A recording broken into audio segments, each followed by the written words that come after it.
হয়, আমাৰ এটা আৰ্মছ ৰিকভাৰী হৈছিলে 17 জুলাইত, যিটোত আমাৰ এটা পিষ্টল, কাণ্ট্ৰিমেড পিষ্টল এটা বিকিবলৈ আহিছিলে উইথ 4টা লাইভ এমিউনিশ্যন। আৰু সেই সংক্ৰান্তে আমি দুজন বিথুৱেল বসুমতাৰী আৰু সুভাষ বসুমতাৰী বুলি দুজনক আটক কৰিছিলোঁ। আৰু কেছ ৰেফাৰেঞ্চ আছিলে Sarfanguri PS case number 1924 under 25(1A) of Arms Act. তাৰপিছত আমি ফ'ল' আপ কৰি পিনি তেওঁলোক গম পালোঁ যে মনজিত হেমব্ৰম বুলি এজনে তেওঁলোকক বিকিছিলে, তেওঁক আমি এৰেষ্ট কৰিলোঁ। আৰু ফাইনেলি তেওঁ যাৰ পৰা বনোৱাইছিলে জিতেন ৰায় বুলি, তেওঁৰ পৰা আমি এৰেষ্ট কৰিছোঁ ফাইনেলি। আৰু আমি ফাৰ্ডাৰ কোনোবা ইনভলভমেণ্ট আছে নেকি এইটো উলিয়াই আছোঁ। আমি পুলিচ কাষ্টডিত লৈছোঁ একিউজকেইজনক, আৰু আমি ফাৰ্ডাৰ উলিয়াবলৈ চেষ্টা কৰি আছোঁ।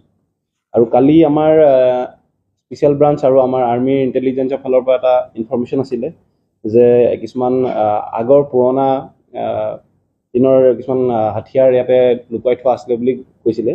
আৰু সেই সংক্ৰান্তে আমাক চ'ৰ্চে দিয়া ইনফৰ্মেশ্যন মতে আমি কালি চালাকাটি এৰিয়াৰ গালাঝৰা এৰিয়াত আমি 11টা ৰাইফল ৰিকভাৰ কৰিবলৈ সক্ষম হৈছোঁ। এইটো লুকুৱাই থোৱা হৈছিলে। আৰু ফাৰ্ডাৰ ইয়াৰ কিবা ইনভলভমেণ্ট কাৰোবাৰ লগত আছে নেকি আমি চেষ্টা কৰি আছোঁ উলিয়াবলৈ।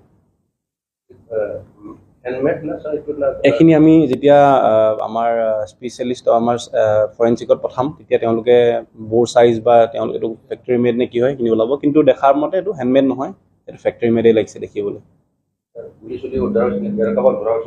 নাই, এই যোনটো ৰিচেণ্ট কালি য়েষ্টাৰডে যোনটো কেছ হয় তাত কাকো ধৰা হোৱা নাই। আগৰ কেছটোত আমি 4জন মানুহ এতিয়ালৈকে ধৰিব সক্ষম হৈছোঁ। সেইটো এতিয়া আমি ফাৰ্ডাৰ যেতিয়া আমি ইনকুৱাৰী কৰিম, আমাক জাষ্ট ইনফৰ্মেশ্যন দিছিলে যে এনেকুৱা পুৰণা দিনৰ হাথিয়াৰ পিঠা হৈছে, আমি সেইটো কৰিছোঁ। তাৰপিছত এতিয়া ফাৰ্ডাৰ যদি কিবা ওলায় আমি ইনফৰ্মেশ্যন দিম আপোনালোকক।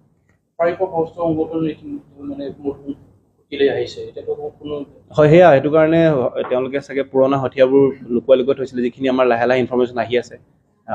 আৰু অভাৰ দ্য পাষ্ট ইয়েৰ আমি এনেকৈ গ্ৰেজুৱেলি মাজে মাজে আৰ্মছ ৰিকভাৰ কৰি থকা হৈছে খবৰ পালে।